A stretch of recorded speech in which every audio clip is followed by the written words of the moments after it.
Hello everyone. So, I hope everyone is doing fine. My name is Shashank Avasthi and I'll be teaching you the course on design of steel structure,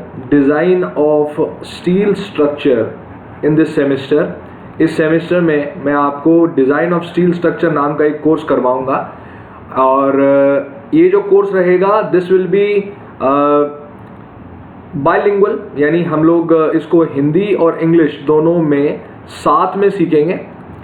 मैं pure English में भी नहीं सिखाऊंगा, pure Hindi में भी नहीं सिखाऊंगा, ऐसी भाषा में सिखाऊंगा जो आपके लिए काफ़ी स्टूडेंट फ्रेंडली होगी, तो आपको काफ़ी ज़्यादा मज़ा भी आएगा इस चीज़ को समझने में। Most of the students of U D know me. U D R T U Kota के बहुत सारे बच्चे मुझे पहले से जानते हैं। जो लोग मुझे पहले से नहीं जानते हैं उन लोगों के लिए मैंने अपने लिए एक छोटी सी इंट्रोडक्टरी स्लाइड बनाई है। इस स्लाइड से मेरा एक छोटा सा इंट्रोडक्शन आप लोगों को मिल पाएगा। So this is me, this guy is me, my name is Shashank Awasthi. I am an M Tech from IIT Kanpur. I have done my M Tech with specialisation in structural engineering and construction practice management. I am a TechU faculty at UD RTU Kota since January 2018. That is, I have a total teaching experience of 3+ years. 3 साल से ज़्यादा का teaching experience है मेरे पास। मैं 5 बार GATE qualified हूँ with multiple times under 500 rank. Under 500 rank मेरी मल्टीपल टाइम्स आ चुकी है। So this was all about me, which I would like to tell all those students who don't know me until now. तो इतना सा जानने के बाद मेरे हिसाब से आपको मेरे बारे में थोड़ी बहुत जानकारी प्राप्त हो गई होगी। बाकी जितनी जानकारी है वो with due course of time हम इस पूरी लेक्चर सीरीज में एक दूसरे से रूबरू हो ही जाएंगे, ठीक है। So let us begin this introductory class. अब इंट्रोडक्टरी क्लास का मतलब क्या है, सबसे पहले तो आप ये समझिए। देखिए, मेरे पढ़ाने का जो तरीका है वो काफ़ी अलग है। काफ़ी अलग इसलिए कि first of all I take an introductory session of 10 to 15 minutes. आज का सेशन 15 से 20 मिनट का होगा, ठीक है। तो 15 से 20 मिनट के सेशन में आप बोलेंगे सर ऐसा क्या हो जाएगा जो आप मतलब क्या ऐसी चीज़ आप बता दोगे जो बाकी लोग नहीं बताते। तो देखिए, मेरे किसी भी सब्जेक्ट को स्टार्ट करने से पहले I always tell my students to ask one question. अपने आप से एक सवाल आपको पूछना पड़ेगा। क्या वो सवाल है? क्यों why do we study this course? क्या ज़रूरत पड़ गई sir design of steel structure पढ़ने की? क्या ज़रूरत पड़ गई? अगर नहीं पढ़ते तो क्या सिविल इंजीनियरिंग की ज्ञान घट जाता? इसके पढ़े बिना क्या हम सिविल इंजीनियरिंग के बारे में जानकारी पूरी तरीके से प्राप्त नहीं कर पाते? तो इसका जवाब है हाँ। अगर आप डिज़ाइन ऑफ स्टील स्ट्रक्चर के बारे में नहीं पढ़ेंगे तो you will not be able to know that civil engineering की दुनिया में 2 प्रकार के स्ट्रक्चर फेमस हुए हैं हमारे पास। एक है RCC, that is reinforced cement concrete structure, और दूसरा होता है steel structure, that is design of steel structure. यही दोनों विधाएं हैं जो बहुत पॉपुलर है सिविल इंजीनियरिंग की दुनिया में, और आपको बीटेक की लाइफ में इन सब चीज़ों के, इन दोनों स्ट्रक्चर्स के बारे में पूरी जानकारी होनी चाहिए। अब सच बात बोले तो पूरी जानकारी तो पूरा जीवन में भी आप चाहें तो भी नहीं पा सकते, क्योंकि ये एक एवर ग्रोइंग ब्रांच है। आरसीसी एंड स्टील अगर आप एमटेक लेवल पे देखें तो एक नई ब्रांच होती है स्ट्रक्चरल इंजीनियरिंग के नाम से।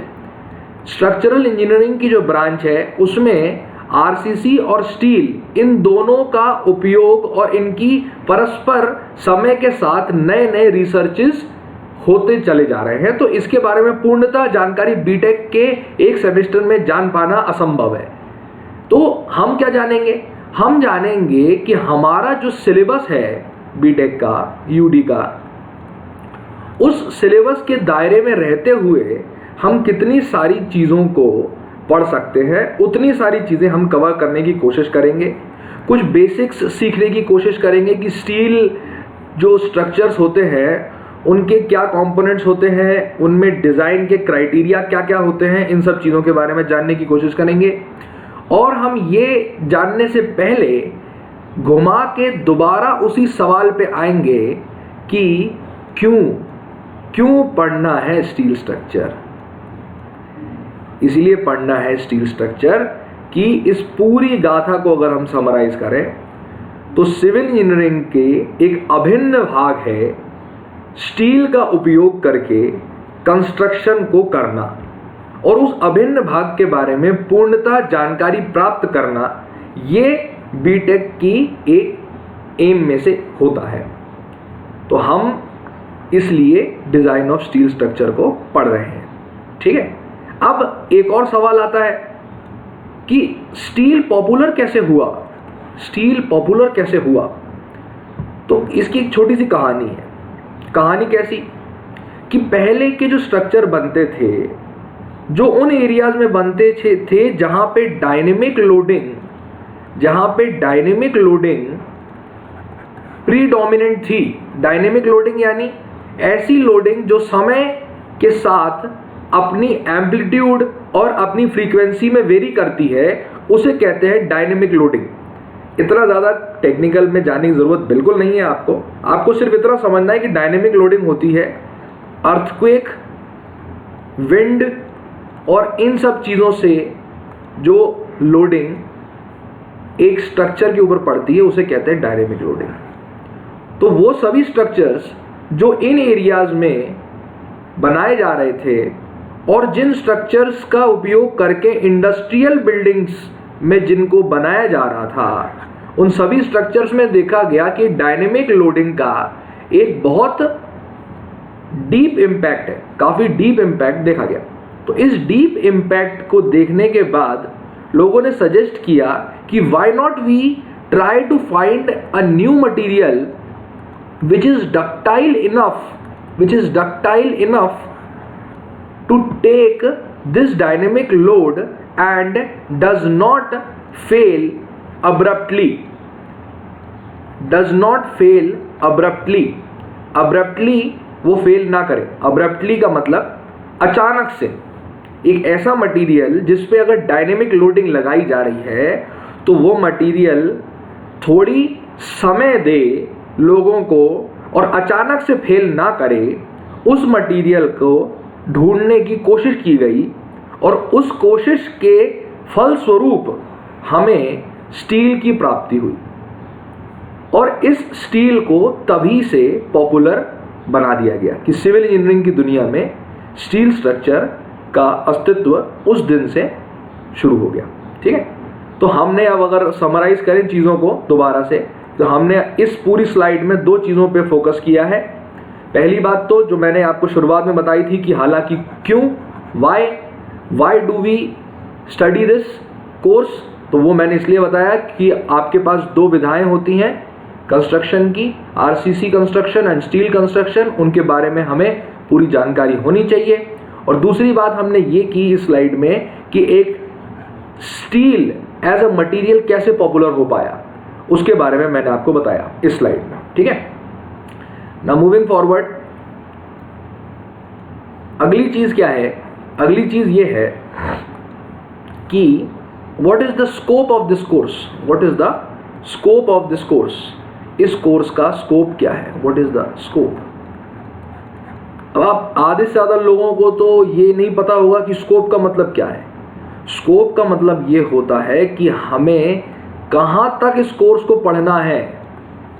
देखिए, क्योंकि मैंने बताया कि इससे पहले वाली स्लाइड में मैंने आपको ये बताया था कि स्ट्रक्चरल इंजीनियरिंग में एमटेक होती है, तो इसका मतलब ये एवर ग्रोइंग ब्रांच है। तो इसका मतलब स्टील स्ट्रक्चर भी एक एवर ग्रोइंग ब्रांच होनी चाहिए। तो आपके मन में सवाल ये आएगा कि सर अगर ये एवर ग्रोइंग है, इसका मतलब इसका कोई अंत तो है नहीं। अगर इसका अंत नहीं है, so what do we have to do? We have to do that we have to confine ourselves within a boundary. एक बाउंड्री के अंदर हमें कन्फाइन करना है और इस बाउंड्री के अंदर जितना भी मटेरियल है, मटेरियल यानी जितना भी सिलेबस है, इस बाउंड्री के अंदर सिर्फ उसी को कवर करना है। ठीक है, तो सिर्फ वही चीजें कवर करनी है जो हमें इस बाउंड्री के अंदर देखने को मिल रही है। यानी हमारा सिलेबस क्या है, वही इस सब्जेक्ट का स्कोप होगा। स्कोप एक बेसिकली एक ब्रॉडर टर्म है। Syllabus is just a written matter, scope is more than syllabus. It is the aggregate of the syllabus and the practice questions and the experiences which we get throughout this course. ठीक है, so हम scope को यहाँ पे syllabus का synonym मान सकते हैं, हालांकि वो काफ़ी बड़ा टर्म होता है, तो हम यहाँ पे सबसे पहले स्कोप यानी सिलेबस को डिफाइन करते हैं। तो सिलेबस में हमारे पास जो सबसे पहला टॉपिक है वो हम पढ़ेंगे प्लास्टिक एनालिसिस। जो दूसरा टॉपिक है, अभी मैं सिर्फ टॉपिकों के सिर्फ नाम लिख रहा हूं ताकि आप लोगों को एक थोड़ा सा फील मिल सके कि क्या क्या पढ़ना है। दूसरा हम पढ़ेंगे design of steel connections, design of connections पढ़ेंगे, ठीक है। तीसरा हम पढ़ेंगे design of tension members, design of tension members ये पढ़ेंगे। चौथा हम पढ़ेंगे design of compression members.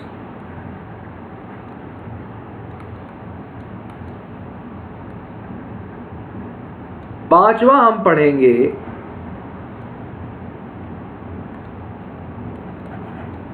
Design of beam. और छठा हम पढ़ेंगे design of column base, design of column base. So this is all which comes under the scope of this syllabus. इस सिलेबस की स्कोप में ये सारी चीज़ें आपको देखने को मिलती हैं। अब आप ये पूछेंगे सर क्या इन सभी में अलग अलग टाइप के क्वेश्चन और अलग अलग टाइप की चीज़ें हैं? तो देखिए, किसी भी स्ट्रक्चर के बारे में जब भी हम लोग पढ़ते हैं तो उस स्ट्रक्चर के बारे में हमें अलग अलग टाइप की लोडिंग के लिए उसको डिज़ाइन करना पड़ता है, ठीक है। तो ये जो सभी स्ट्रक्चर्स हैं यानी connections, tension member, compression member, beam, column base, ये जो सभी जो मेंबर्स हैं ये सब अलग अलग टाइप की लोडिंग के लिए डिफाइन किए जाते हैं, इसलिए इनको अलग अलग भागों में पढ़ा जाता है। डिटेल में हम समय के साथ और सीखेंगे, अभी इतना समझ लीजिए कि ये सारी चीज़ें हमें कवर करनी है इसमें, ठीक है। अब आते हैं उन लोगों के ऊपर जो लोग कॉम्पिटिटिव एग्जाम के ऊपर थोड़ा ज़्यादा ध्यान देते हैं। तो उन लोगों के लिए एक बहुत अच्छी न्यूज़ है, वो ये है कि I will be dealing with all the previous year questions of GATE के पुराने जितने भी सवाल थे वो सारे के सारे सवाल मैं कोशिश करूँगा कि यहाँ पे कवर हो जाए। मैं ये भी कोशिश करूँगा कि गेट और IES या ESE इंजीनियरिंग सर्विसेज एग्जामिनेशन की जो थ्योरेटिकल वाला जो पोर्शन है या ऑब्जेक्टिव वाला जो पोर्शन है वहाँ तक आपकी तैयारी कंप्लीट हो सके इस कोर्स के साथ साथ चलते हुए, ठीक है। तो अब आते हैं इम्पॉर्टेंट बात पे। इम्पॉर्टेंट बात क्या कि ये जो दो यूनिट्स हैं plastic analysis and design of connection, ये दोनों यूनिट से गेट में 80 से 90% सवाल आते हैं, यानी 10 में से 8 सवाल इन दोनों यूनिटों से ही आएंगे। और ये जो बचे हुए यूनिट्स हैं इनमें से हमारे पास 10 से 20% आते हैं। अब आप ये कहेंगे सर ये क्या ज़रूरी है कि यही सब भी मतलब इसी प्रकार से कुछ हो? तो बिल्कुल ऐसा ज़रूरी नहीं है, बिल्कुल भी ऐसा ज़रूरी नहीं है। ज़रूरी इसलिए नहीं है क्योंकि GATE is a exam which can not be predicted. 100% prediction के साथ कोई नहीं बता सकता कि गेट के एग्ज़ाम में क्या आने वाला है। What we can just say is on the basis of the probability of the previously asked questions we can have a brief idea। एक brief idea हो सकता है, वो वही brief idea है जो मैंने अभी आपको बताया कि 80 से 90% सवाल पहले के 2 चैप्टर्स में से पूछे जाते हैं और 10 से 20% सवाल बचे हुए चैप्टर से पूछे जाते हैं, तीसरी से लेकर छठे के बीच में, ठीक है। तो अगर किसी को गेट के लिए प्रिपेयर करना है तो आई एम 100% श्योर कि आप अगर मेरे सभी लेक्चर्स को अच्छी तरीके से देख रहे हैं और इसके साथ साथ में प्रीवियस ईयर जो क्वेश्चंस आ चुके हैं गेट के और इंजीनियरिंग सर्विसेज एग्जामिनेशन के, अगर आप वो साथ साथ में सॉल्व करते रहें तो I don't think that any power in this world can stop you from getting full marks as far as this subject is concern. इस सब्जेक्ट को मद्देनजर रखते हुए ऐसी कोई भी शक्ति नहीं है जो आपको पूरे नंबर लाने से रोक सके। ठीक है, तो बहुत ध्यान से देखिएगा। ये पूरी लेक्चर सीरीज 15 से 20 लेक्चर की हो सकती है, कम भी हो सकते हैं, ज़्यादा भी हो सकते हैं। इट डिपेंड्स कि हम कितनी डेप्थ तक इन सब चीज़ों को कवर करेंगे। ठीक है, एक नोटबुक ज़रूर बना लीजिए। नोटबुक इसलिए because I will B delivering notes, वो तो मैं आपको दूंगा, PDF तो मैं आपको दूंगा, लेकिन ये जो PDF है इससे ज़्यादा बेनिफिशियल रहेगा कि आप इसी वीडियो को देख के और अपनी लैंग्वेज में अपने नोट्स को लिखिए, जिससे फ्यूचर में जब आप रिवीजन करें तो आपको काफ़ी ज़्यादा सुगमता देखने को मिले। समझ रहे हैं? ये एक एक्सपीरियंस है मेरा कि किसी और के नोट से पढ़ना और आखिरी में रिवीजन करने में काफ़ी समस्या हो सकती है एज कंपेयर टू अगर आप खुद के नोट्स बनाएं। तो अपने रनिंग नोट्स बनाते चले जाइएगा इसी लेक्चर को देखते हुए। ठीक है, और अगर लेक्चर में कहीं भी डाउट है तो पॉज कीजिए, दोबारा से सुनिए, क्योंकि ये शक्ति हमें टेक्नोलॉजी ने दी है। टेक्नोलॉजी ने हमें इतना ज़्यादा एम्पावर किया है कि हम एक ही चीज़ को 1 नहीं, 2 नहीं, 10 नहीं, 20 नहीं, 100 बार भी देख सकते हैं। तो आप इस टेक्नोलॉजी का उपयोग करें, बार बार वीडियोस को देखें। आपको एक बार में समझ में नहीं आ रहा, 2 बार देखें, 3 बार देखें। जो भी मैं यहाँ डिलीवर करूँगा this is pure gold, 24 carat gold मैं यहाँ पे आपको डिलीवर करूँगा। ऐसी चीज़ें आपको बताऊँगा जो आपको किसी भी बुक में, किसी भी टीचर में जो अभी तक आपको नहीं बताई होंगी। So trust me in this process, we are going to have a blast. बहुत मज़ा आने वाला है इस कोर्स में। Hope you people like all these videos. अगर लाइक कर रहे हो तो नीचे एक लाइक वाला बटन है, उसको भी क्लिक कर दो। इससे क्या रहेगा, इससे मुझे समझ में आएगा कि आप लोगों को बातें समझ में आ रही हैं। ठीक है, और जो तुम्हारे बैचमेट्स हैं उनको भी शेयर करो। साथ में वो जो बच्चे हैं जो लोग गेट के लिए प्रिपेयर कर रहे हैं उनको भी जाके शेयर करो। समझ गए मेरी बात? So with this I would like to wind up with today's introductory lecture. I hope you people liked it. Hope आपको मेरा इंट्रोडक्शन और ये जो जितनी भी मैंने राम कथा आज सुनाई ये पूरी समझ में आई होगी। और मैं आपसे मिलूंगा इन फ्यूचर कोर्सेज। मैं आने वाले समय में आपसे और ऐसे वीडियोस में आपसे इंटरेक्ट करूंगा। ठीक है, thank you very much for being patient enough to listen to me. I will meet you in the next video. Thank you.